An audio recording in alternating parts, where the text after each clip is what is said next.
Hello YouTube, this is Interlocking Brick System 19 here, coming at you with a 10th subscriber special, my own modified Lego Millennium Falcon from the recent 2015 release of Star Wars The Force Awakens. Without any ado, let's get straight into it, guys. So, as we can see, one of the first major changes to the set is I've extended the landing gears to be twice the height that they were when you bought the set. I did this as I felt that it was A, too low, and B, a figure couldn't get actually off the boarding ramp and out of the ship from the height. So as you can see, I have modified the ship so that it has a much more aesthetically pleasing boarding ramp. It doesn't quite touch the surface flush, but it's close enough, and as you can see here, Han Solo can just about fit underneath. And it looks pretty good, especially if this was to be in a mock. This would actually work quite nicely. As you can see, there's a few extra details on the landing gears. I've added some piping as well as doubling the length, and as you can see, there's two pillars added to the boarding ramp and an undercarriage added as well. So without further ado, let's look at that.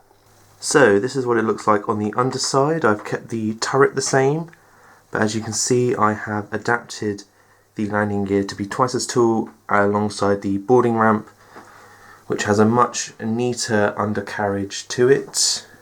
I've also added that to the other side as well, so it looks symmetrical, and it's as if that could descend as well, which it could, but it has no supports to, so I choose not to. So what I did is I removed the secret smuggling compartments that Han Solo uses, as they weren't overly used in The Force Awakens, spoiler alert, but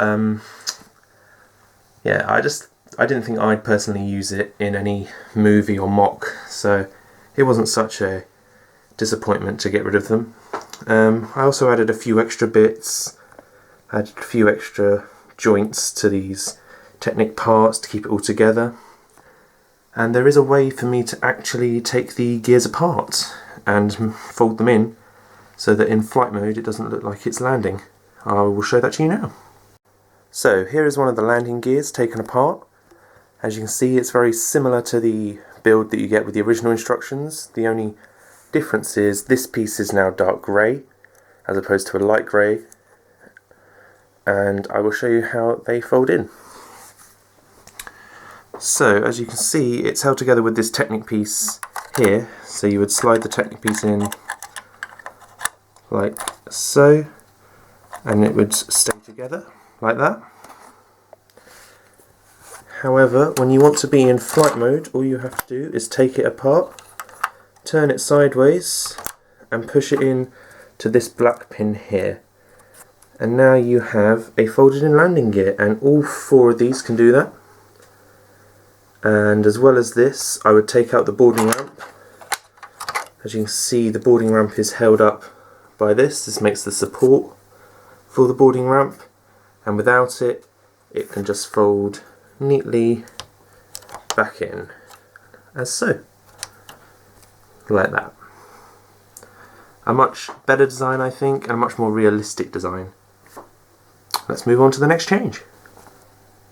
So, as well as some changes to the outside, we also have some changes to the inside as well, and I will show those to you now. Just need to open the ship up. Do that by moving this section first and folding up these triangular parts. Now this is the first inside section, and those of you who have seen my other videos will notice that some of the cast of my future film Solo Squadron Fight for Jakku are in here. We have our captain, our Rodian, one of the twins, and one officer who has been taken off of Lasso Teach, I think his name is, from the new film. His face was taken off of that. Now there's not been major changes to this part of the ship. One of the changes is the addition to some supplies for the crew, as well as a handy little throwback to A New Hope, where I have used a Technic pin to hold that hat in place, which is the one that Luke used when he was first training with the lightsaber, as well as adding a few crates, if they will come out. There we go. Just stack these in here, because Han Solo is a smuggler after all. That's what he's used to doing. I also moved the game table. I can't remember what it's called. That's really bad of me. Oh well. But I've moved it closer so it looks like they could actually play a game. Before it was a few studs away and it just didn't quite look right. I'm not going to show you the cockpit yet. I'm saving that till last, because I did quite a bit there. And that is why that triangle has not been lifted up. But this is the main hangout area, I would say, of the Millennium Falcon, and I'm quite happy with it so far. I will probably change it up as I go along, and probably make a few videos of different scenes in the Falcon, from A New Hope to the present day. We now move on to the back end of the Millennium Falcon, which is where the bulk of the work has been done. I haven't opened it yet, because once it's open you will see straight away what I've done to it, and I hope you guys will think it's pretty cool. So I'm just going to open it up and we'll see what I've done.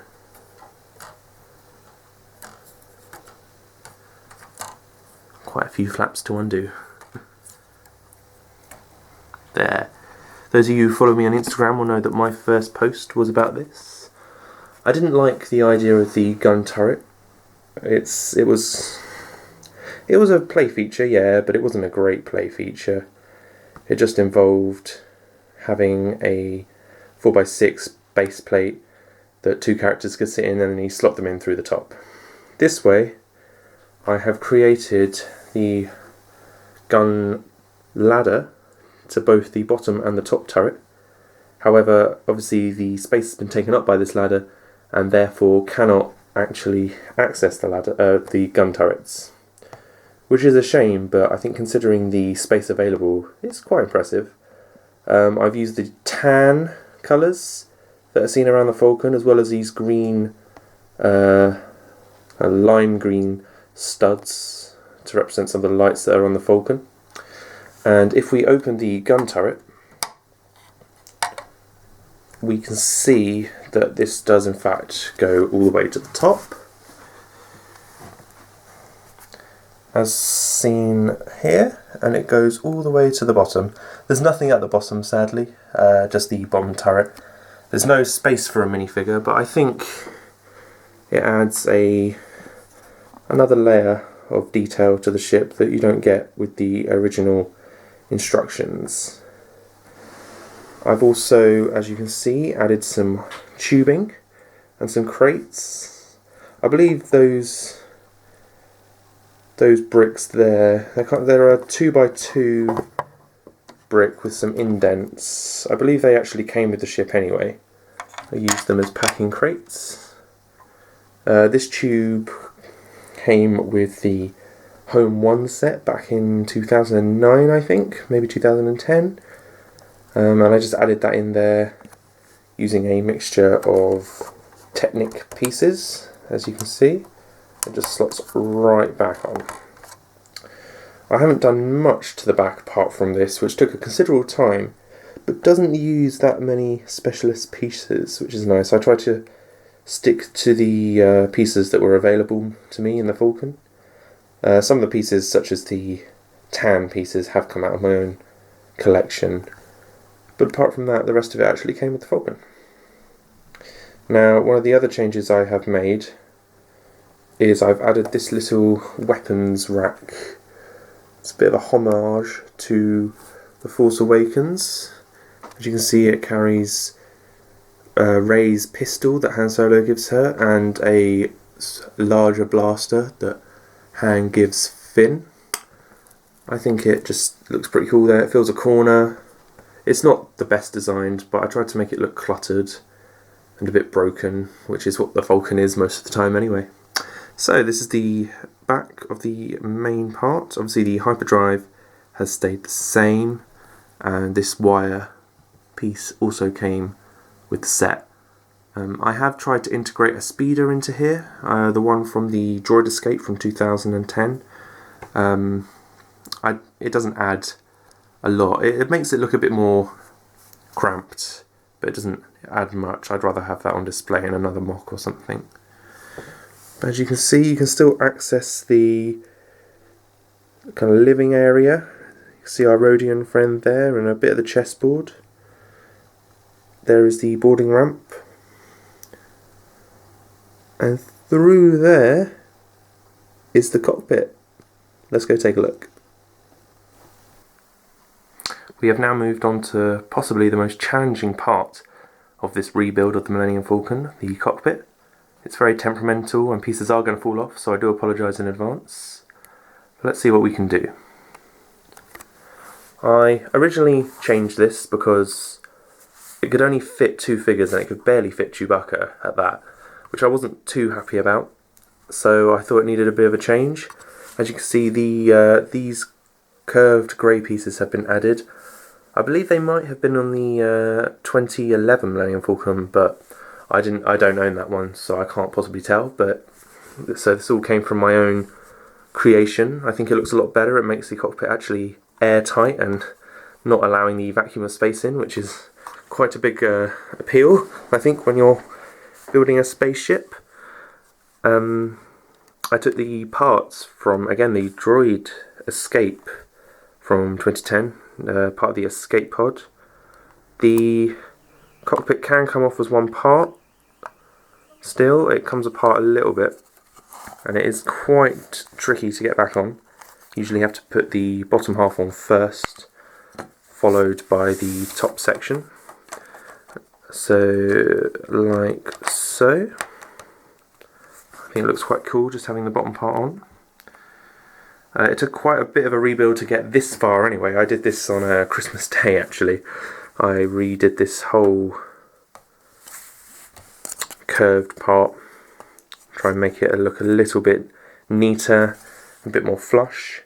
It involved taking out quite a bit of the support actually for the underside.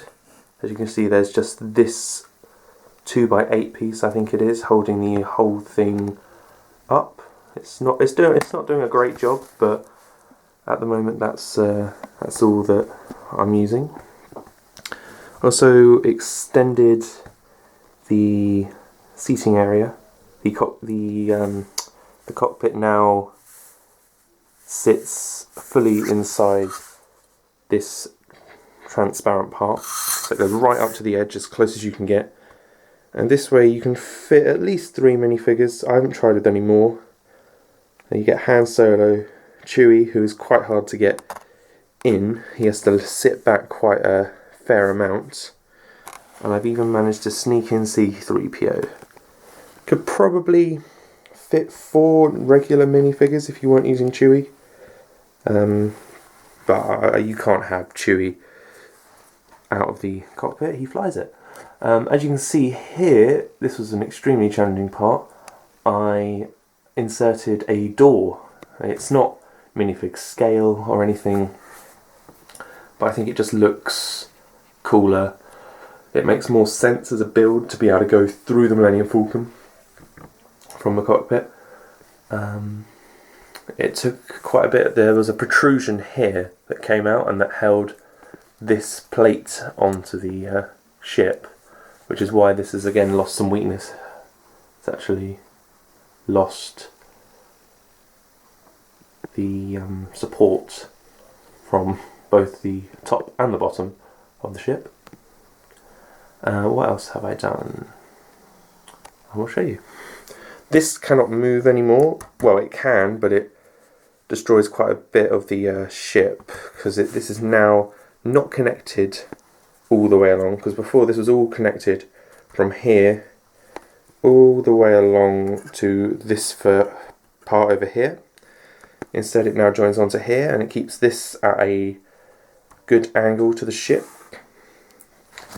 And I will show you the inside, or attempt to at least. This part can come off still, it's just a plate.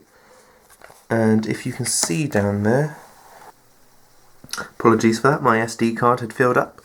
As you can see, a minifigure could go in there. There'd be no need to, really, because you would never see them from the inside or the outside. But it's nice to know that it can happen. So yeah, I'm extremely pleased with how this has turned out. I will probably update the Falcon regularly, as I think it's quite a diverse ship. And as we know from the Force Awakens, they just don't stop working on it. There's always new bits added. I could really recommend a book to you. It would be the cross-sections to the Star Wars Galaxy. Has a Millennium Falcon on there. Could have everything you could possibly want to know about it, including the fact that Han Solo installed a kitchen as a wedding present for Princess Leia, which I thought was quite neat. Also explains what some of the modifications to the Falcon are, and who did some of them, including some of the people that stole the Falcon off of Han and Chewie, which we're not quite sure when that happened yet, but I think possibly it happened during the Battle of Jakku, so maybe that will happen in my video, who knows, you'll have to stay tuned. So there we are. I'll say a big thank you for sticking with me this far, and a big thank you to the 10 subscribers. You are the first 10 and you will always be special to me. Thank you very much for supporting me. This has been Interlocking Brick System 19. May the Force be with you and have a great day.